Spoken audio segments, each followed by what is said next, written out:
Bismillahirrahmanirrahim. Assalamualaikum warahmatullahi wabarakatuh. Adik-adik semuanya dan sobat-sobat Kang Abbas, ngaji yuk. Adik-adik, pada kesempatan kali ini Kang Abbas akan melanjutkan kajian yang sudah Kang Abbas sampaikan di pekan sebelumnya, yaitu kajian yang berjudul tentang siapakah yang memberikan sakit kepada kita semuanya. Ternyata adik-adik, yang memberikan kita sakit bukanlah bakteri, bukanlah virus, bukanlah kuman. Karena adik-adik, ada orang-orang yang mereka makan ataupun hidupnya bersih dari bakteri, dari kuman, dan juga dari virus, ternyata tetap dia bisa sakit. Tapi adik-adik, ada orang-orang yang mungkin hidupnya di sekitar kehidupannya ataupun bahkan makanan yang dia makan mengandung bakteri, mengandung kuman, atau bukan mengandung virus, ternyata dia tidak sakit. Seperti contohnya adik-adik orang-orang yang gila, di mana dia makan dari tempat sampah, kemudian juga makanan yang sudah basi, yang sudah busuk. Ketika mereka makan, mereka ternyata tidak sakit adik-adik. Subhanallah, Masya Allah adik-adik. Nah sekarang Kang Abbas akan menjelaskan tentang siapakah yang memberikan kesembuhan kepada orang-orang yang sakit.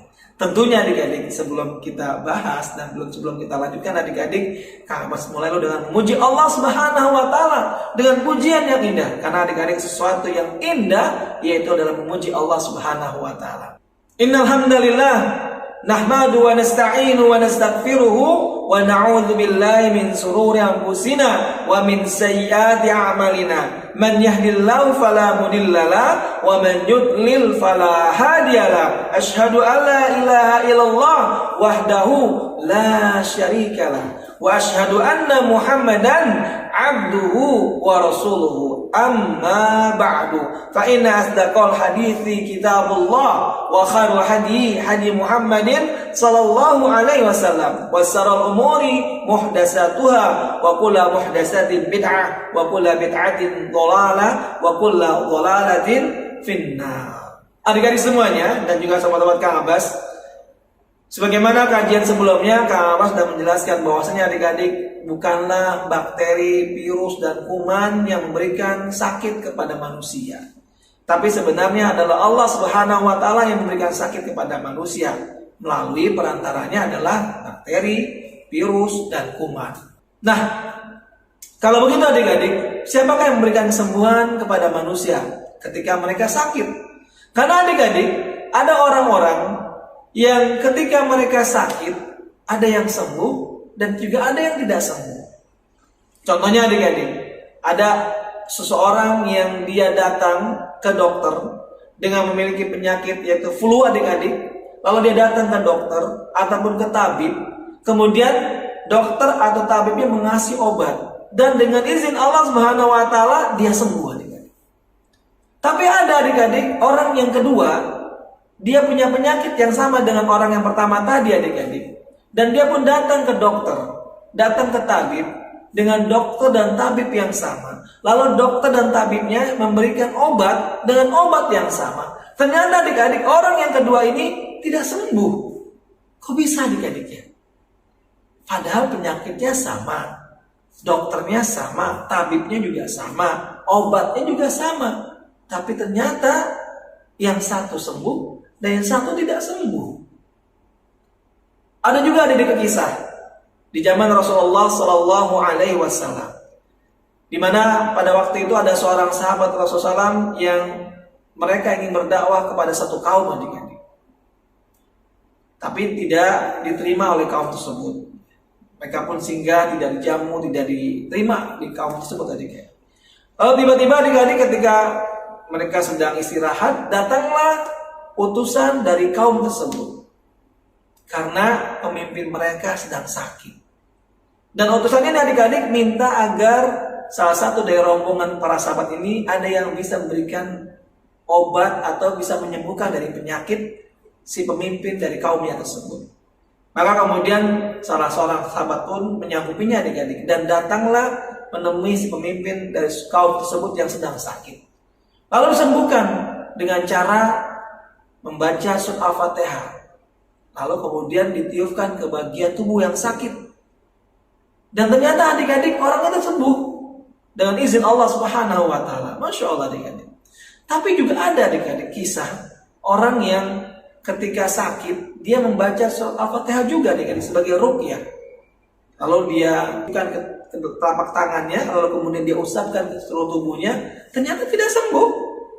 Padahal surat Al-Fatihah juga yang dibaca adik-adik. Atau juga adik-adik, ada orang yang dia mengkonsumsi obat namanya habatus sauda. Karena adik-adik, obat habatus sauda ini sebagaimana yang disabdakan oleh Rasulullah SAW bahwasanya obat habatus sauda adik-adik bisa menyembuhkan segala macam penyakit. Adik-adik, sebagaimana yang Rasulullah SAW sabdakan dalam sebuah hadis yang diriwayatkan oleh Imam Bukhari dan Muslim, Rasulullah SAW bersabda, "Inna hadhil habbatas sauda shifaa'un min kulli da'in illa minas sam." Kata Rasulullah adik-adik, sesungguhnya habbatas sauda ini adalah obat segala macam penyakit kecuali kematian. Tapi ternyata adik-adik ada orang yang berobat dengan habatus sauda ternyata tidak sembuh. Apakah karena hadis ini yang palsu atau obat yang tidak manjur? Adik-adik, hadisnya tidak palsu, hadisnya sahih dan bukan obatnya yang tidak manjur. Lalu apa? Nanti Ahmad akan jelaskan adik-adik. Adik-adik, ada juga orang-orang yang ketika sakit dia mengkonsumsi air zam-zam. Karena adik-adik ada sebuah hadis Rasulullah SAW yang berbunyi, "Zamzamu lima syuribalahu." Air zam-zam itu tergantung apa yang diniatkan oleh orang yang meminumnya. Nah, ada yang punya keyakinan, dia berkeyakinan adik-adik air zam-zam bisa menyembuhkan segala macam penyakitnya. Akhirnya kemudian dia datang ke Saudi misalnya ketika umroh, dia minum air zam-zam sebanyak-banyaknya, ternyata tidak sembuh adik-adik. Apakah karena hadisnya yang keliru ataukah memang air zam-zamnya yang tidak manjur? Ternyata adik-adik bukan hadis yang keliru, hadisnya sahih dan bukan pula air zam-zam yang tidak manjur. Lalu di mana letak kesalahannya adik-adik? Letak kesalahannya adik-adik adalah keyakinannya adik-adik. Yang pertama, ada orang yang dia meruqyah dirinya dengan bacaan surat Al-Fatihah, ataupun dia mengkonsumsi habatus sauda, ataupun dia minum air zam-zam. Ternyata adik-adik dia tidak sembuh. Itu disebabkan karena adik-adik pertama dia punya keyakinan bahwasannya habatus sauda, air zam-zam, ataupun surat Al-Fatihah yang dibacanya itulah yang akan menyembuhkan dirinya. Itulah adik-adik kelirunya adik-adik. Karena adik-adik surat Al-Fatihah, air zam-zam dan juga habatus sauda bukanlah sebab datangnya kesembuhan adik-adik. Tapi yang mendatangkan kesembuhan adalah siapa adik-adik?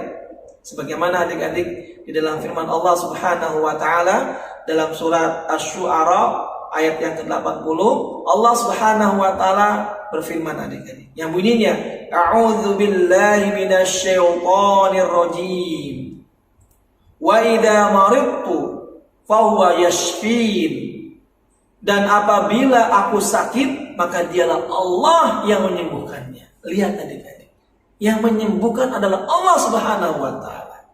Jadi kelirunya adalah adik-adik, sebagian orang punya keyakinan dokter bisa menyembuhkan penyakitnya, tabib bisa menyembuhkan penyakitnya, ataupun obat-obat dokter bisa menyembuhkan penyakitnya, ataupun obat-obat dari tabib bisa menyembuhkan penyakitnya, ataupun habat sauda atau minyak zaitun ataupun madu, dia punya keyakinan itulah yang dapat menyembuhkannya. Di situ adik-adik kelirunya. Karena adik-adik habat sauda, air zam-zam, minyak zaitun, tabib, dokter, ataupun obat dari mereka itu semua tidak mampu menyembuhkan manusia.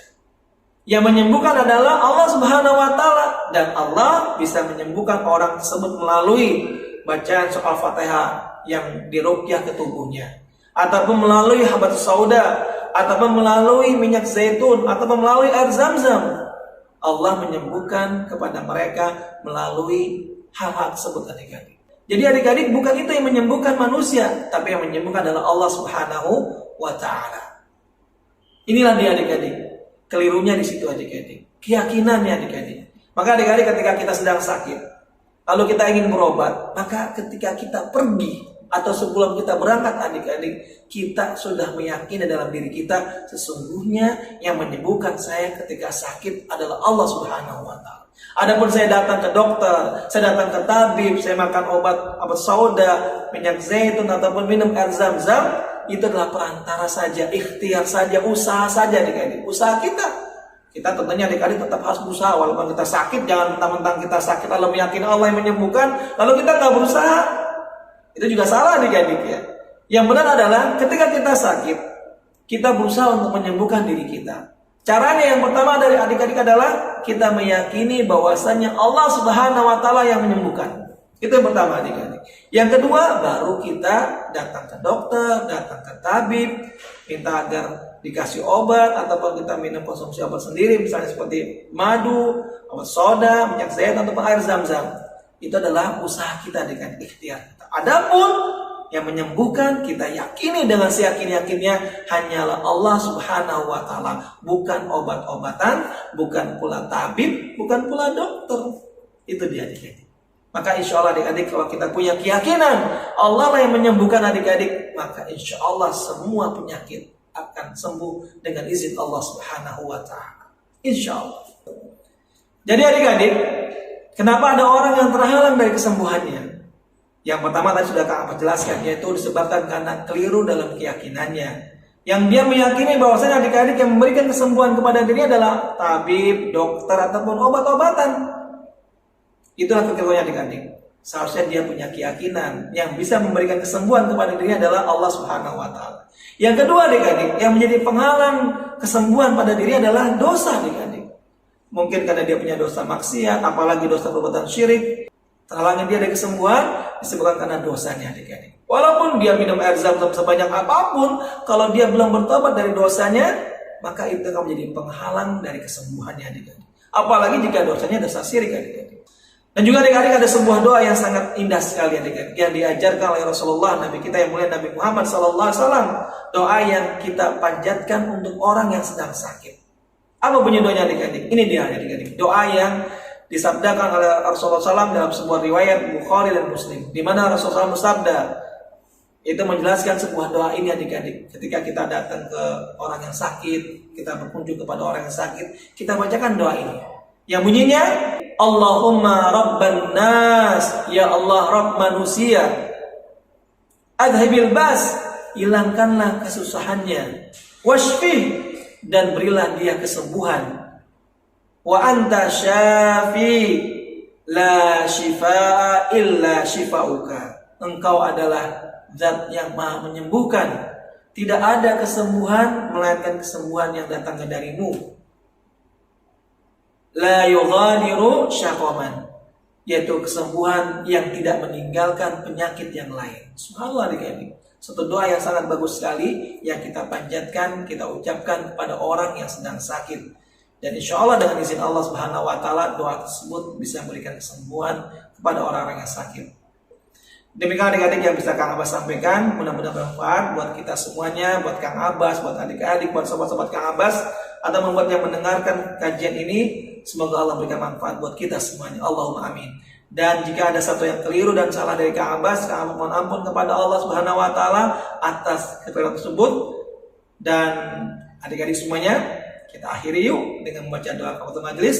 Subhanaka Allahumma wa bihamdika asyhadu an la ilaha illa anta astaghfiruka wa atubu ilaik. Wassalamualaikum warahmatullahi wabarakatuh.